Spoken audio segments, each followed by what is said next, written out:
Hi, everyone. Had a bit of a glitch trying to unmute myself, but can everyone see my screen? Yes, we can. Okay, cool. Awesome. So my name is Sewagodimo Matlapeng. After that really long intro, I feel like it would be very vain for me to keep speaking about myself. But I am the founder of Indoni Developers and Boozer, which is a Q&A site. We're currently in beta testing, and if you'd like to know more about that, please feel free to contact me. So today's talk is something that I've actually covered in my YouTube channel. So if you want to know a bit more about that, you can just find my YouTube channel, Sunshine in My Code, where I have links and I go into a bit more detail, but it's content that I enjoyed putting together. And the reason for that is because I am I'm a backend developer, so I've dealt with like a lot of backend stuff. But for 3 months, I worked in front end, and I was like so amazed at how many great tools there are, but also the uniformity of the front end community. I think that you guys, like, if you're in front end, the front end community does so many things so much better than back end, and I actually really enjoyed my time doing front end. Oh my gosh, this is like, is there like a poll where people can vote if they're like in front end or something? Because that would be really cool. Like, this is my first virtual talk, so I don't really know how to adjust to not being able to see people's faces. But yeah, that is me. And then, so I'm going to just be sharing those tools and kind of trying to show you a little bit. Some of them are harder to explain, but let's see what we can get in 15 minutes. So the first tool that I love using is Figma. Figma is a design tool that is essentially really easy to use. It runs on the browser, unlike most design tools that run on your actual machine. So if you're working on Mac or on Windows, there becomes like a compatibility difference, but it runs on the browser and it's much easier to use. So this is an example of the Figma redesign that we made for Boozer. So this is really cool because you can make designs like this. You can click on it and you can actually remove that person's hair. It's really embarrassing, like I invaded her privacy. But essentially, this is the kind of stuff that you can use with Figma, right? So you can actually come over here and change the color of the shirt and stuff. So you don't need like super insane design experience. You just take SVGs from the internet and you can come here and you can edit them. You can add text to stuff and you can kind of like personalize the assets for your website.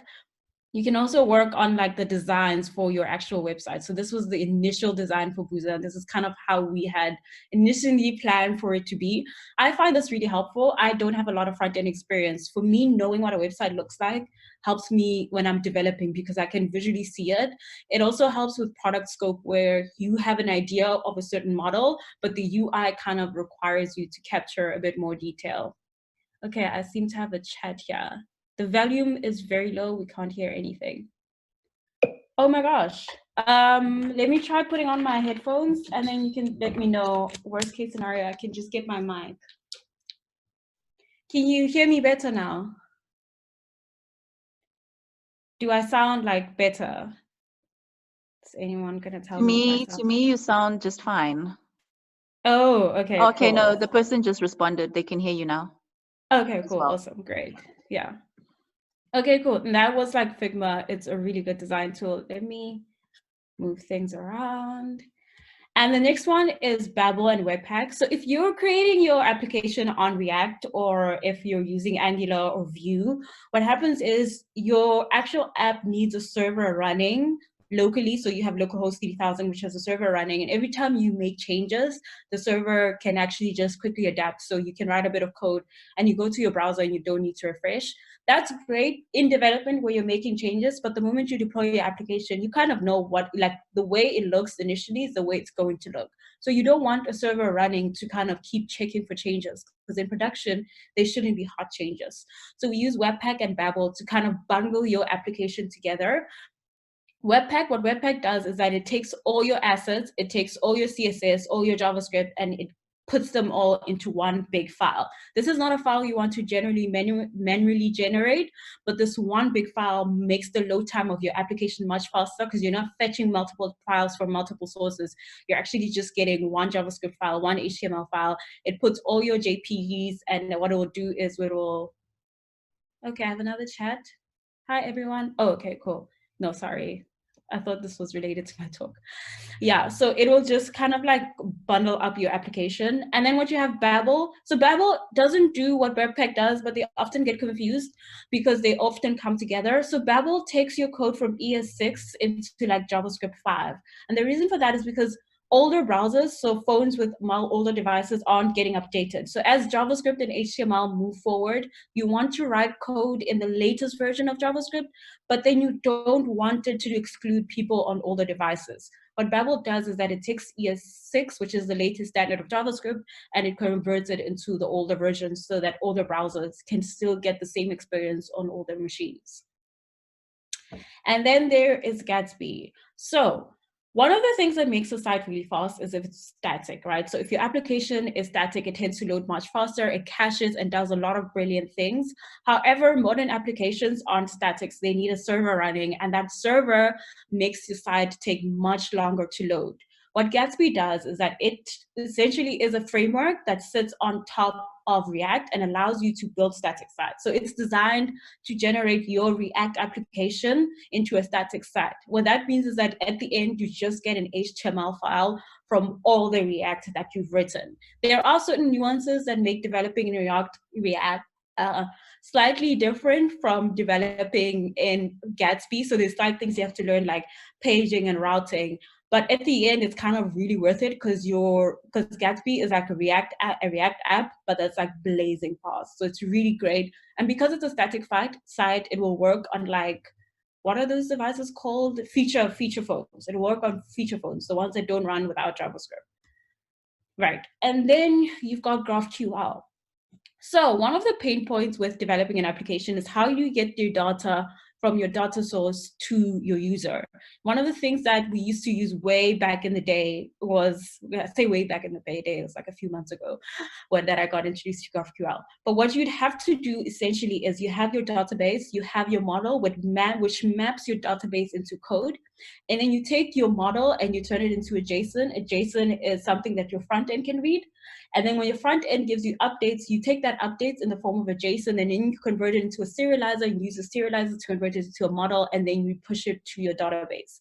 This can get very clunky, especially because you have to do it for every URL. So user update, user notifications, user information, you have to create all these URLs, and you can't always reuse certain parts of it, right? So you have to create a view for each and every link, and each and every one needs its own personalization. What GraphQL does is it says, I don't need data to be serialized. I don't need it to be like done. I don't need you to do weird things. What you need to tell me is tell me which models you have. I will go and look in the database. I know what models you have. I know what fields you have. And based on that, I can give you information and I can allow you to update that information. Like in a nutshell, it does that. So it kind of is like, I know what I'm supposed to do. I know that I'm supposed to get information from you and give you information based on what the database looks like. You don't have to do that whole enchilada with like links and URLs and stuff. So, oh my gosh, I don't have that link, but I had a link here which shows you GraphQL. So with GraphQL, essentially it becomes a hole to your database. So you can actually just go in one link. So you only have one link, and then that one link, you can say, give me all the users, give me all the users, give me the users with this information, give me the users, but don't give me all the information, only give me their IDs. So you can do all of that per request. So each request can be unique, even though it's hitting one URL, you don't need to serialize that data. And then there's minimal UI designs. So if you've probably realized, websites have changed, the way they look has really changed. And currently what's really popular is the minimal design. Minimal design, you'll often see it by a website having a very blank look, a very plain look, but it feels elegant. For instance, if you think of a website like Instagram, you don't really remember what Instagram looks like. There's no such thing as like, this is an Instagram button, I can point it from a mile away. This is an Instagram icon. They look very generic, very simple. And then what makes the website is the actual content. So the images on Instagram are the things that you remember, not the actual Instagram UI. And the best way to achieve this is to have lots of white background. If you have this white background, very simple icons, very little use of text. The text font that you use must be very plain, unrememberable, so that users can actually focus on the content on your site. this is really great. And like one of the things I wish e-commerce sites would do is actually adopt this, because this is really good for getting users to focus on your site. It's not clunky, it's very elegant. So it's more of a design principle than anything. And then there are styled components. So styled components are a good alternative for CSS. Oh, that's another. Okay, cool, awesome. I'm gonna stop reading I have a thing where I always have to read the messages. So if you leave a message, please. So style components are an alternative to CSS. So with CSS, you kind of design a style, and then the tag at the top. So if you have one div here, one div there, the div at the top, all its styles apply to the div in the middle, right? And the problem with that is that sometimes you don't want that to happen, but you can't undo that, right? You can't stop that one padding you added at the top from affecting everything else. And then what you find yourself doing is that with the components in the middle, you find yourself readjusting them to undo that padding that you did at the top. But then if there's a similar component that's to the one that's in the middle in another div, you kind of have to split the CSSs into the one that has the padding to defeat the padding from the parent thing. So that cascade can cause problems. And then with styled components, what you actually do is you add the style to the component, right? So for example, you create a component called button, and then you have style.button. So that style.button gives you, so this part over here, it gives you all the boilerplate for a button, but you can actually then add all the other styles for it. So you can set the font size on the button, and then you have a button over here. You can actually declare it the same way you would do with a div tag or a span tag. But if you put a div inside of that button, primary button, all the CSS doesn't apply to everything inside of it. So all that CSS does not cascade. So it's styled components as opposed to cascading style sheets. And then you have progressive web apps. So progressive web apps are a really good, okay, it's a way of like, instead of building an actual native app, you build a website that pretends to be a native app, right? So this is a website that has offline capabilities. So the moment a user loses their internet connection, this website will actually store their information. So it makes really good use of cache, so that it knows that, okay, there's no internet connection, I'm not gonna fetch information again, I'm just gonna stick with what I have. So this kind of saves you users data, especially in areas where signals tend to get lost a lot. Progressive web apps are also responsive, so they'll work on any type of device. So you want your application to work on mobile and work as well on desktop apps. And they're also really, really fast. So when you build a progressive web app, it's really more of like your mentality in terms of you want to build an application that works on low-end devices. So with low-end devices with low internet speeds, but you also want it to be a really good experience on desktop.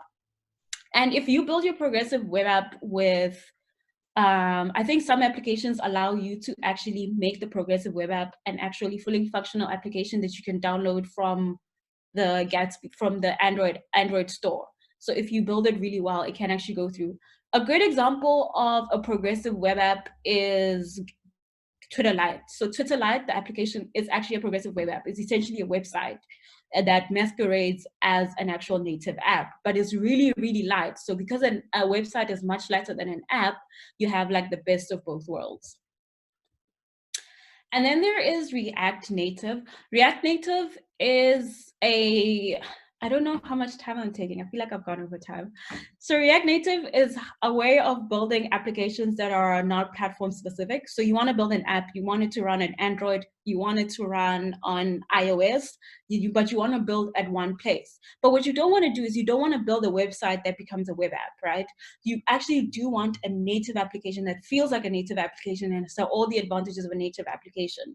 So React Native was kind of built with that idea, is how do we get more web developers into native app development? And with React, what you're essentially doing is building a JavaScript application that goes through what is called the JavaScript bridge, and the JavaScript bridge compiles it into native stuff. So it actually turns it into a native application. And that bridge kind of is aware for iOS and Android, because what you're essentially building is a JavaScript application. This is slightly different from Flutter. So Flutter is like the latest competitor to React Native. It's by Google, and React Native is from Facebook. So that's going to be interesting to see. So Flutter is also, they call it a web UI toolkit. So it's slightly different from React Native in that React Native is actually a JavaScript application that goes through a JavaScript bridge. Flutter is actually an application, and what it does is it asks for space on your screen, and then it actually prints stuff. So it has access to the native components in your application. So your application is not written in a language and then converted to another, like with React Native. With Flutter, you're building your application in Dart, and it will actually run the way it is. So yeah, I think I'm over time now. Yes, so yeah, Unfortunately. I've got a question here for PWAs or native. Which one? It depends on who you're building for, right? If you are building for users with low internet access and users with small devices don't have a lot of memory, I would recommend that you go with a progressive web app, because if people don't have to download it, they'll most likely stick around with it if they're just going to Google and finding it, right? Most people don't download apps either way. But if you're designing for more high-end market, they might appreciate a native app more. But studies do show that people aren't downloading apps. Like people aren't downloading apps, at least at the rate we used to a few, like maybe 5 or 6 years ago when they were still exciting. But as of right now, most people are actually not downloading apps. And when they do, they don't go through that onboarding phase of actually completing the registration and then using the app. So there's very little attention retention in apps than there is on actually websites. On websites, people are more likely to look through your website, look at what it does, and then log in and register and go through the whole process, and then maybe download an app later. So yay.